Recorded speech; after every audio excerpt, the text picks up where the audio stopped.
182. Damn it. Day 8.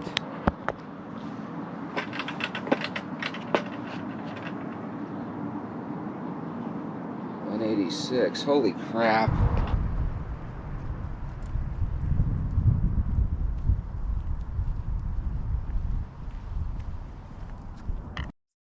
Hey guys, welcome back. Listen, the last time we checked in on Chronically Stephanie, she was starting to lose weight like crazy. She was starting to feel really good about herself. You could just see in her smile that she had a glow about her. Now we're going to fast forward a little bit and we're going to check in on her now. So I'll be quiet. Apologize for not coming to you sooner. I haven't really had too much to report. Let's see, I'll get to the numbers. My highest weight was 250. My surgery weight for post-op gastric bypass Roux-en-Y was 224 pounds. My current weight is 124 pounds. So I have officially lost 100 pounds since my surgery weight. Normally I would say that was good, but I'm still continuing to lose weight even on my feeding tube, which is not ideal. I went to my general primary doctor last week, and he was really concerned about my weight, and so he's going to refer me to the gastroenterologist. You know what I'm talking about. And hopefully they can figure it out. He's unhappy with my surgeon because my surgeon just has told me that I'll have the feeding tube until I can maintain my weight and just to eat more, and that's not working. And so my surgeon said that's like excuse me, putting a bandage over a wound. It's just not. We need to figure out why I continue to lose weight and how to stop that from happening. So that's going on. Also recently I've been having some symptoms not related to weight loss surgery that my doctor thinks I might have lupus.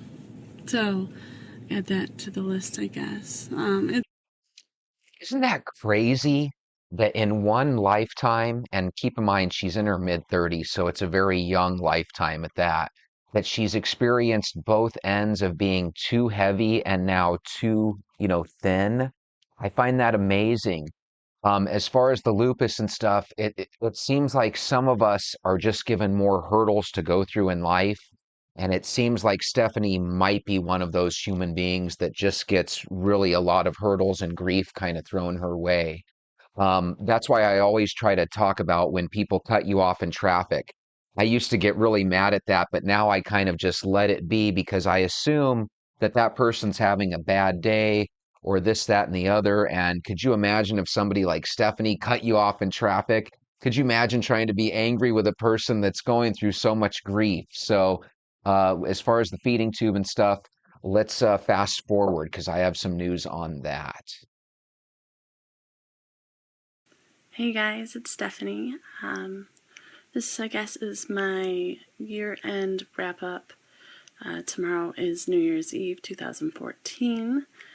And it's been a while since I made a video, so I thought this would be a good time.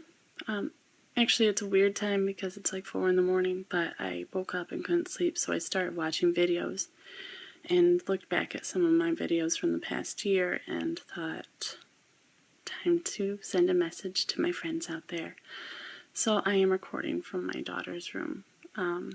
She and her sisters are having a sleep out downstairs, so this is the place where I can not disturb anyone. So, wow, what a year it's been. All in all, for the past few months, I have been in relative good health, which is great. I had my feeding tube taken out, I think it was in March, and it was, maybe not March, maybe it was, no, it was August, sorry. It feels like much longer. But I'm free of that. I have been maintaining my weight between 125 and 130. I haven't had any other issues. I see my surgeon now once a year, unless something comes up. I am pretty much feeling great. I get nauseous every once in a while still, probably about once a day, but I take medicine for that, and it takes it right away. Let's see what else. Right now I am currently starting to have consultations with plastic surgeons, and so I am hoping to have surgery this spring. Unfortunately, or fortunately, I don't know. I'm going to say unfortunately. Insurance is not going to cover any of my stuff, so I'll be all self-pay. So it'll probably be done in stages. What I want to focus on first, though, is having my tummy tuck and breast lift and augmentation. So that is first, and I'm fidgety because it's been a while since I made a video and I'm a little nervous. But yeah, I'm excited and, scared at the thought of more surgeries. But, I think it's the right next step in this journey. Because, there is the whole aspect of not feeling great. Like, day to day, I feel great in my skin. I love getting dressed now. It's the more private times when the extra skin and the sagging really affects me. My husband says he doesn't notice it, but I do, and it makes me feel unsexy. Sorry if that's being TMI, but it's a real issue with the weight loss surgery and the extra skin. I'm just self-conscious about it, and yeah, there's not much more I can say about it, is that I don't feel sexy, and I want to feel sexy for my husband. So that is part of why I'm doing it, not for him, but so Stephanie can get her groove back. Stephanie wants her groove back, y'all. So here's the one thing that's kind of crazy. So now she kind of looks, okay, check this out. I was looking at her and I was thinking, doesn't she look like Molly Ringwald and Ferris Bueller had a baby? Anyway, so my thinking is when you start to lose weight, all of a sudden you start to, because she obviously always felt sexy on the inside, right? Now she feels like she can kind of, I always pause her face at the right time, don't I? Now she feels like she can, show that prowess, so to speak, and she wants to get surgery. So now she's kind of dealing with a new thing, Now she sees herself as a better version of her, and she wants to get to an even higher level. Which, maybe in the comments you can put something about, do you think she's going in the wrong direction here? But anyway, I want you to grab your shoes. Let's go for a walk. My name is Jesse. I'm taking on a personal challenge to lose 30 pounds in 90 days, and this is one challenge I'm hoping you'll join me on. I've taken this journey before, and it ends in success. I believe it's the easiest route to weight loss, and I think if you try my 90-day challenge with me, you'll agree. But before trying any diet or exercise routine, make sure you consult your doctor. I'm not a healthcare professional. I'm a regular overweight person just like you. But I've got a team behind me. My subscribers have vowed to join me, and we want you to join us. I can do this. You can do this. We can do this. Let's do this. Now, are you with us or what? Grab your shoes, get your water, and let's walk.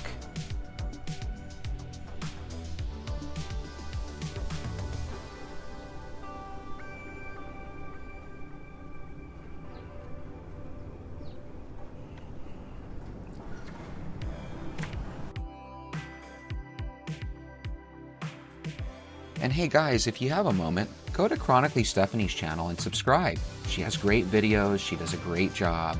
Give her a thumbs up on her videos so that she can see that her channel is flickering back to life. Thanks a million.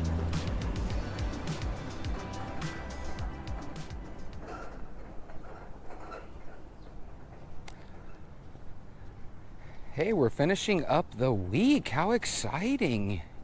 If you guys have been watching every day, I appreciate it. If you guys have subscribed, I appreciate it.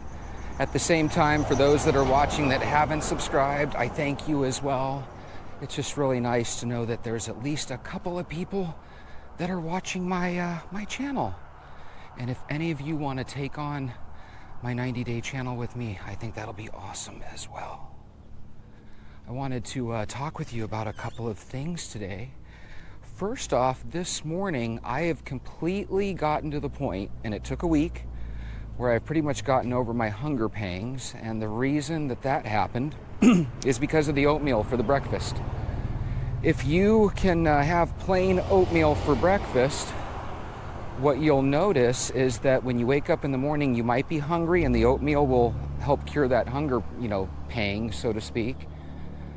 But you're not going to be craving for it. There's not anybody on the planet that has ever woken up and said, I want a big hot bowl of plain oatmeal. It just does not happen. So again, if you wake up every morning and have a fat bowl of, Fruit Loops or Captain Crunch, those are things you're going to wake up every morning and crave. You just really are. And I used to take that same Captain Crunch bowl of cereal that I had in the morning, and I would have it in the evening as well for dessert. If you're one of those families, or if you're one of those people that does that too, please put that down in the comments. And if you're not a Captain Crunch gal, but you love Cinnamon Toast Crunch or something like that, maybe tell us your favorite cereal. But the reality is, while the government might be cool with us eating cereal for dinner, you and I need to at least ditch it for 90 days. And that's what I want you guys to remember about this. This is a 90-day challenge. This isn't a 10-year challenge. I think we need to seriously consider doing something like this for the rest of our life, because we're not going to get any younger, right? And we've never been this old. So, one of those things that we really need to ponder. I only know that if you can get to the point where for breakfast you're eating oatmeal, then you can get to the point very, very quickly where you can start to skip breakfast. And I'm not advocating that we skip breakfast all the time, and I'm definitely not advocating that you never have bacon and eggs again. I'm simply stating that until we can get our physical health and our weight under control, we need to dedicate a little commitment to this, right?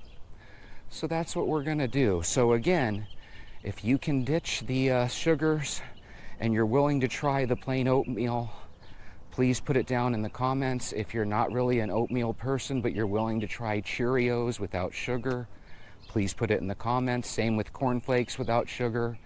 If you're on your third or fourth day without sugar, or maybe you've been doing it for a while, please let us know in the comments how you can taste sugar out of really bland things that most people can't, because it's a weird phenomena that I've noticed with green bananas predominantly, where normally you bite into an unripened green banana, it tastes extremely dull. But when you go 3, 4, 5 days, or I've gone as long as a year before without sugar, you can get to the point where a green banana tastes kind of like a yellow banana. It's really weird. If anyone is trying my blended banana smoothie as their sweet snack, please let me know as well. Again, the thought behind that is not to become addicted to smoothies, although you'll notice they do give you a little energy, where most milkshakes give you that drop in energy, right? That crash. A banana smoothie like I make it will actually give you a boost in energy. But again, the game plan, guys, is not to become addicted to that.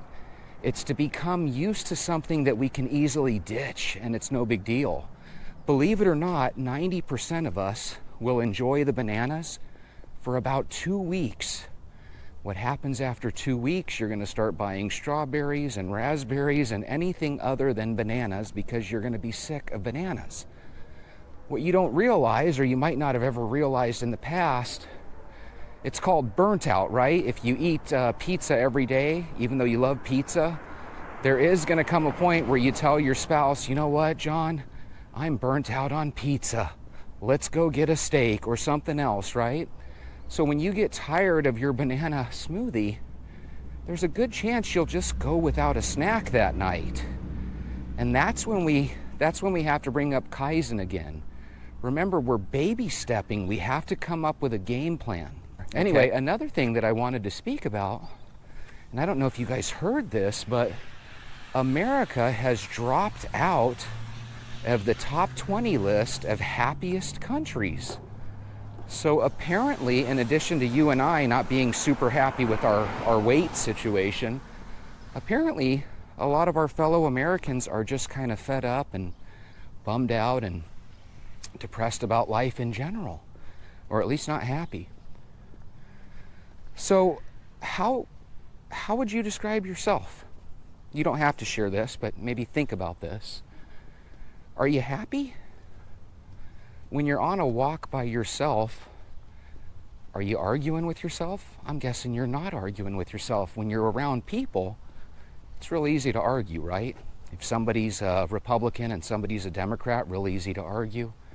If somebody's pro-life and somebody's pro-choice, real easy to argue. If somebody is cool with, this, that, and the other, and another person isn't, it's just real easy to debate and argue every darn thing. But guys, when you're on your walk, you don't have to argue with yourself, right?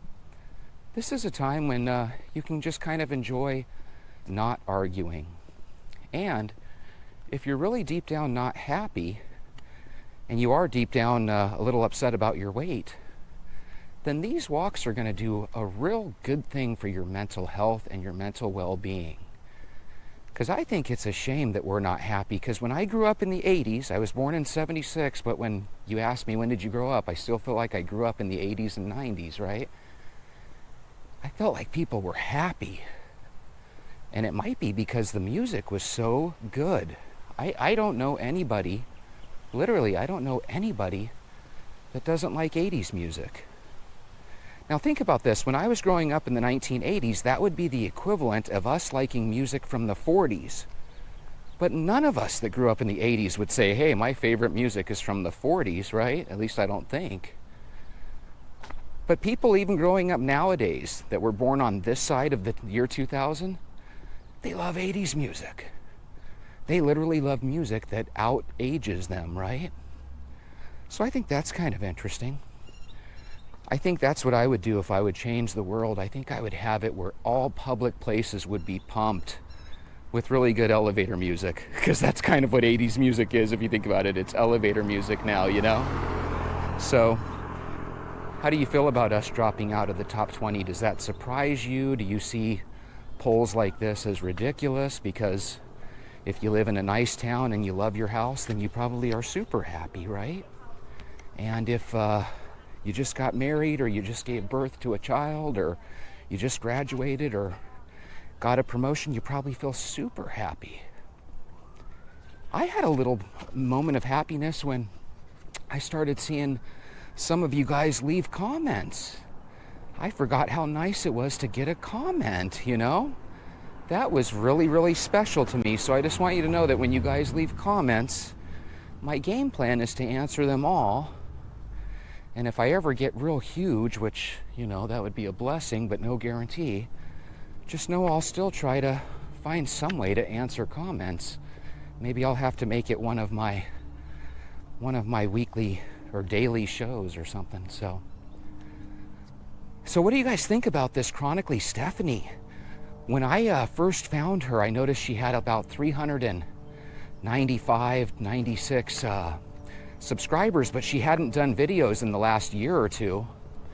And all of a sudden, after I started sharing the videos with her, I think a good half dozen people went over there and subscribed. If you subscribed for Stephanie, maybe put it in the comments so other people know that she actually makes some pretty good videos. And it's really crazy how she kind of kept a good history of her physical and mental health. So we get to kind of see it and live it with her. So she definitely doesn't have an easy life. That's for sure. Hey, speaking of easy life, your easy life can be a detriment sometimes. If money comes easy for you and you don't like cooking, a lot of times it's real easy to eat out a lot, right? At fast food places or even full-blown restaurants. Sometimes we're with somebody new and we want to kind of impress them, so to speak. So we go to restaurants and we spend way too much money on food that tastes way too good, where the servings are way too big. We've all been there. Guys, that's self-sabotage. Right now, if you're joining me, you're somewhere between day 1 and day 6 or day 7, depending on, when you started watching me. And the reality is, this is the easiest time to call it quits. It really is. Because right now you're not fully addicted to walking, you're not fully into the drinking water game, and you're definitely not fully into not having sugar. So my question for you is, if you could write down in the comments how many days you're with me so far. If you're still contemplating, if you've decided you're just going to take mental walks, you can also comment about that. But if your mind has strayed into thinking about stopping, maybe you could put that in the comments too, because sometimes other people that are reading the comments just want to know that they're not the only person that feels the way they feel. My hope and prayer for you would be that if you ever do decide to quit, that you never close the door permanently. You can always rejoin me a week from now, a month from now, a year from now, and I'm hoping, God willing, that you can rejoin me 20 years from now. And even if a bolt of lightning were to strike me down while I'm doing my show here, I would still want you to walk, When you're walking, you can be your own best friend. You will give yourself the absolute best advice. You just simply act like it's your friend asking you for your advice, and then you give it to them, So, very, very cool. I don't want you guys to self-sabotage. That's another reason why I try to tell you guys to really observe the 2/3 rule, because that's what life is. You're going to have moments where you want to drink a sweet tea when you're out to lunch, for business, right? You're going to have a moment where you want to drink a beer with a buddy while you're watching the baseball game, Those things happen. What we don't want to do is go right back into what you were doing, which is no walking, drinking whatever the heck you want, and yeah, I'll take a third cookie to go with my piece of cake. You don't want to go that route. And again, I've done this. We've all done this. We've all self-sabotaged ourselves. The other day, I was talking about how everything's perfect, and then a young couple will let a guy or a girl come into the picture, and before you know it, things aren't perfect anymore, right? Somebody's cheating, somebody's leaving. I think we were talking about that with the chronically Stephanie situation as well, with her marital situation. That's self-sabotaging your family. That's self-sabotaging your marriage. And those are things that are going to lead to future walks. You know what I mean? If you walk in the future, I want you to be thinking about positive things like, how can I save money, and how can I start investing for my retirement or my kids' college fund or something good. You don't want to be stressing on how can we separate properties from my ex, right? How can we split properties? Those are just horrible things to have on your mind,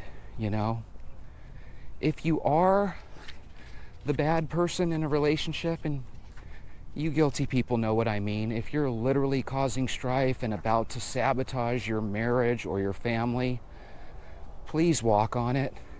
Take a walk, think about it, because every family that gets split up is kind of the reason that we're in this problem with this country, right? The kids don't really care.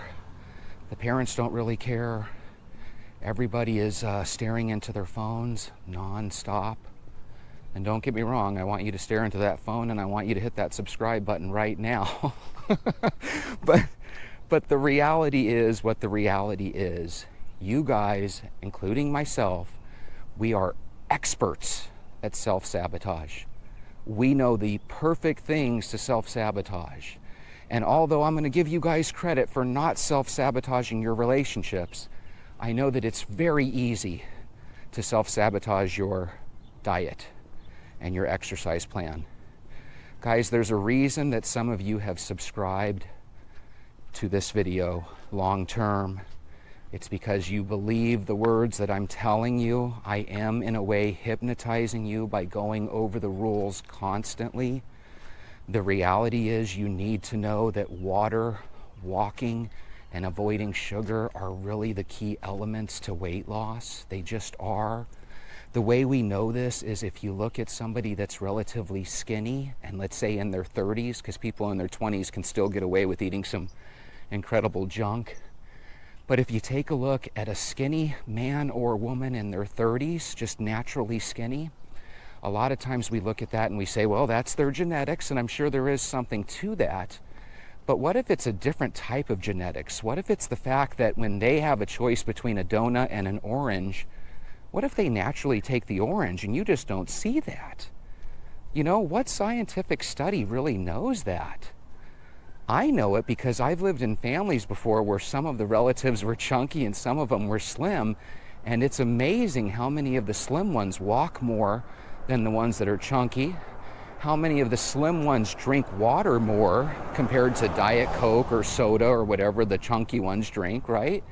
And even when I'm out and about on my walk, I haven't seen a 300-pounder yet, have you? I'm seeing kids and I'm seeing people that all look like they're relatively medium-sized. And that's the key right there. Can you stop from becoming large while you're still medium-sized? Can you get into an exercise routine that's easier than this one? I see other exercises and other diets like the keto diet and the Atkins diet and stuff, and a lot of times those just make people seem kind of miserable. Don't get me wrong, I don't know too much about either of them. I know that I did the Atkins diet when I was married in the early 2000s, kind of to help my wife along with it at the time. And we both lost weight because apparently when you don't eat any bread, you do lose weight, you know? So no carbs, you're gonna lose some weight. But it wasn't fun because I love eating bread and I know you guys do too. And again, if you really think about our game plan that we have, because if you're with me, I'm assuming you're gonna take up this challenge and it's our game plan. It's really the most down-to-earth game plan that you can keep for the rest of your life, you know? God, that I should put some background music at this point, but you get the point that I'm making. It doesn't get any easier than walking, because all other exercises require breaking sweats, right? When you're walking, you don't even have to necessarily break a sweat, okay? Now, I know there's going to be a doctor or a physical trainer that's going to want to put a comment about why you should break a sweat, and I would probably agree with them, but my thinking is, let walking get you to a point where you can baby step your way to the gym, and then you can start to do some, you know, more advanced cardio. Because does something get more advanced than walking? Of course. But if it was like that, I wouldn't have been able to call it the easiest weight loss diet. It wouldn't have been easy at all, right?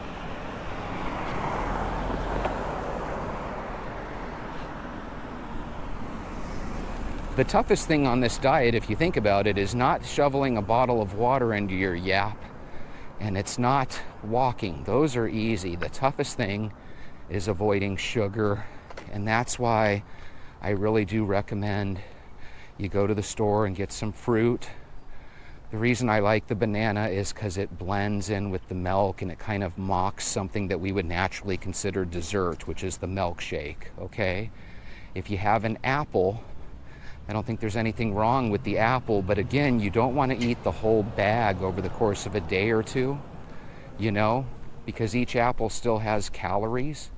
And when you're walking, you're burning about 150 calories. So if you go home and eat 20 apples, you know, it might not have the best effect on our goal here. Remember, when we eat fruit, we're ultimately eating fruit because those are things that are easy to take a day off from, okay? And I don't know if you agree or not, but when you're trying to diet and you consistently give yourself the ability to have one glass of soda pop every night or one cookie, it just makes it that much more difficult, you know? I don't think our breakfast, lunch, and dinner is what does it to us. I think it's our breakfast, lunch, and dinner plus the second brunch, plus the second supper, right? Plus the fourth and fifth snack. One of the comments that I've gotten recently was somebody that said, hey, my hunger pangs hurt really bad I'm 160 pounds, and when I wake up in the middle of the night, I need this, that, and the other, right? I need some chips or something, right? And those are things that are challenges that we all deal with, okay? So the main thing is if you can't help that and you're going to wake up regardless and you're going to go for the Doritos regardless, well, let's try to do something about the meals that are during the day that we can do something about. Let's be proactive, right? How about this? Instead of having a bag of Doritos, why don't you have those really disgusting Quaker, they're like popcorn puffs, right? Or rice puffs, where they're literally just, they might as well be styrofoam, right? Why don't you have a bag of those handy in a gnarly flavor that you don't care for, but you know, maybe you like it, but not too much, right? And then that way you'll get to the point where you'll wake up and you'll say, you know what, I'm not hungry. And you'll go back to bed, right? Another thing that you can do is you can really radically change your sleeping habits. There's some times during the course of the year where I will purposely wake up at 4 in the morning. I got this from YouTube, by the way, and you might have seen a video like this in your YouTube experience. It was a video that basically said, why do 99% of successful people wake up at 4 a.m. or whatever? So I watched it, and before I knew it, I was waking up at 4 a.m. What's amazing about it when you wake up that early is by the time 6:37 rolls around and everybody else is just waking up, you're already totally awake and ready to dominate the day, you know? So to whoever wrote that comment, your name escapes me right now, but I just want you to know I feel you. I've been there. There's been many a times in my life where I've woken up and gone to the bathroom, and then before I go back into bed, I reach into the bag of cookies. There's something about sweet stuff. It really goes back to our childhood, right? I had my first Snicker bar with my grandma when I was like 4 years old, and I loved that Snicker bar almost as much as grandma, you know? And we're all like that. Do you remember the first time you tried a Kit Kat bar? You probably don't even remember it because it's just ingrained in you, but it probably happened when you were 3 or 4 years old, and your grandma or your uncle probably broke you off one of their Kit Kat bars. So it's a love affair that goes beyond flavor, right? If you talk to somebody in my age group, their 40s or 50s, we have a genuine love affair for getting out of the house and going to the movies. If you talk to people that are maybe 29 and younger, they really like streaming movies from home, and they might even be okay with watching it on their phone, you know, rather than, you know, on a big screen TV. So I think that's what's so interesting about younger people compared to middle-aged people. We still think bigger is better. A lot of these younger kids, they think smaller is better. So it's kind of interesting. And do you agree with that? If you agree with that, maybe mention that in the comments. My first video that I put out has been getting quite a few views, and when I say quite a few, I think it's around 500 as of right now. And the rest of my videos are getting about 30. So what I think is happening, and I could be way off, but what I think is happening is that going into my second and third and fourth video, I think those are the subscribers that really want to take on this challenge. So I feel like with you subscribers, and the best way I can find you is if you leave some comments, I really feel like we've got a good little base group here to take on this challenge. And then I hope you join me for when the challenge is done and we decide to just keep it going, right? Because wouldn't it be a bummer to actually take part in the easiest weight loss, have it be a success, and then throw it all away, you know? Now I want you to know, over the last couple years that I've gotten chubby, it's because I had a double hernia surgery followed up by a surgery on my tailbone. So we're talking about surgeries that literally had me down and out. And if you've ever gone through a surgery where you're down for multiple months at a time, it can really give you the blues. And one great way to get over the blues is a bowl of chocolate ice cream. Definitely. Maybe with a little Hershey chocolate syrup. Maybe with a glass of milk. Oh my God. I love sugar. But again, it's deeper than just the taste. I think it's just as Americans, we love sugar. For example, there's a city called Hershey, Pennsylvania.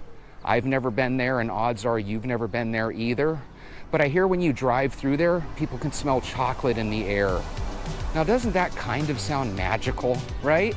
And even if you could take it or leave it as an adult, if you were 8 years old right now and you knew that, hey, a couple of miles down the street is Hershey, Pennsylvania, where when you go there, you can smell chocolate in the air, wouldn't that be a fun place to go?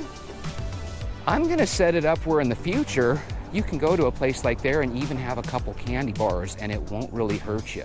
Because I'll tell you what, before my surgeries, I got to the point where I could eat a candy bar and I never gained a pound.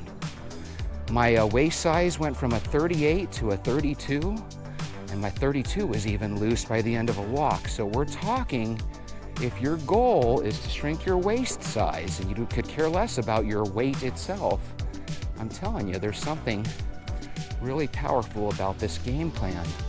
Just remember one thing that I know that you're gonna be wondering as we go forward. Most of the weight loss occurs after day 60, okay? You might lose 3 or 4 pounds the first month, you might lose 10 pounds after 2 months, but at that point, that's when you're gonna be really happy that you decide to take on this challenge.